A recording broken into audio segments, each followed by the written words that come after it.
Thank आगे बढ़ते हैं नाजरीन, और मुल्क में निगरान सेटअप के लिए राब्तों को टॉप गियर लग गया। वजीर आज़म हमले पर मुतहरिक हो गए हैं। ऑपोजिशन लीडर भी मैदान में आ गए हैं। शहबाज शरीफ की नवाज शरीफ और आसिफ अली जरदारी से मुशावरत, इत्तेहादियों से भी हतमी राय तलब कर ली गई। ऑपोजिशन लीडर राजा रियाज ने GDA और जमात इस्लामी के साथ सर जोड़ लिए।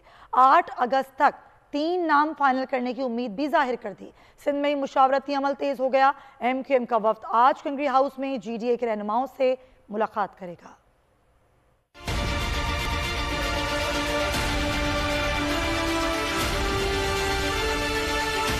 वक्त कम है मगर बड़ा है काम। निगरान वजीर आजम के लिए ताहाल फाइनल ना हुआ कोई नाम। सियासी क़यादत की मुलाकातें और राब्ते अहम मोड़ पर आ गए।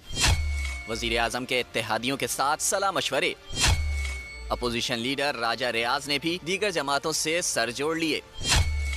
शहबाज शरीफ ने नवाज शरीफ और आसिफ जरदारी को फोन मिला दिया। जेरे गौर नामों से आगाह किया, उनकी राय भी तलब की। तीनों रहनुमाओं ने इत्तेफाक किया, तकर्रुर जिसका भी हो आईन और कानून के मुताबिक होना चाहिए। अपोजिशन लीडर राजा रियाज भी मैदान में आ गए।